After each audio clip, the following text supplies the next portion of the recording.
Do you know that Marad is the only beach in Kozhikode where Hindu fishermen dare to go to sea on Fridays?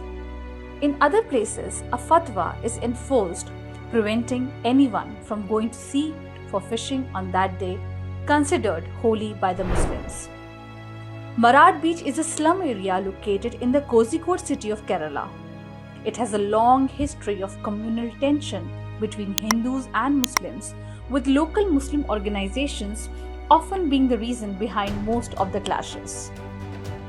What makes the conversation of Marad today relevant is the massacre that took place in this area in the year 2003. It was May 2, 2003. The Hindu fishermen, most of whom had just hauled their daily catch, were resting on the beach. And out of nowhere, 3 teams of about 100 armed men climb out of their fiberglass boats onto the shore. Another batch eased out of a house near the Marad Juma Masjid. Armed with swords, clutching cone cans filled with gelatin, these men rushed in from all the directions. And these men melted away within minutes, attacking the Hindu men. Hindu men were hacked to death in a choreographed storm of flashing swords. Some even had their private organs torn out. The pre-planning and ruthlessness of the riots by the local Muslim population shocked the entire country. A special commission was also formed to look into the riots, but the entire anti-Hindu media in Kerala downplayed this incident. They were busy highlighting the local people who fled that area. None of the TV and print media visited the victims' homes. One of the senior editors of a leading TV media suddenly attacked unbiased secularism and called for condemnation of whoever was responsible for the attack. But did anyone know who was responsible? The pattern was quite clear. When Hindus die, it is better to be vague about who is responsible or blame both communities as being equally responsible for the violence. You just cannot blame the Muslims alone. Or can you? Massacre or no massacre, it was secularism that mattered. The so-called intellectuals in Kerala who were silent on the Marad incident are the ones who usually start singing poems, even when there is a perceived threat to any minorities.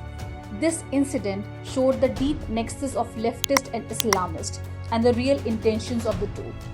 Both of these forces cooperated in executing a well-planned massacre of Hindu fishermen, and the fact that no mainstream media outlet speaks of this massacre is concerning, to say the least. When Medha Patekar, the human rights activist, arrived in Kerala on the May 11, 2003, just 10 days after the massacre, some of the less cynical among the Hindus were expecting her to utter the M word.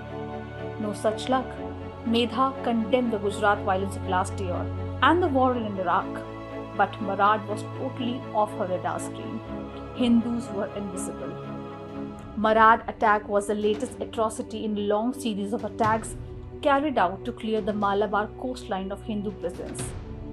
If one ignores the atrocities of 1921, the attacks against the Hindu community in Marad can be said to date back to 1954.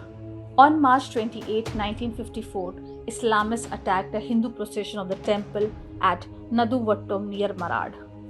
Even before that, the anti-Hindu offensive had started in Kozhikode. October 1952 saw the murder of the president of the Cow Protection Council at Payoli. The attacks continued for 3 months.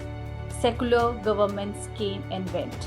1958 saw a concerted campaign being organized against the procession annually taken out from the Manathala Vishwanathan temple near Chavakar. The trouble lasted for almost a year. A steady exodus of Hindus from the coastal regions of Kozhikode accompanied these incidents. With roughly 130 Hindu families of Marad gone, the stretch of Kozhikode beach, 65 kilometers long, from Purnani to Marad, would be totally cleansed of Hindus, just as Hitler's Germany became Jews free.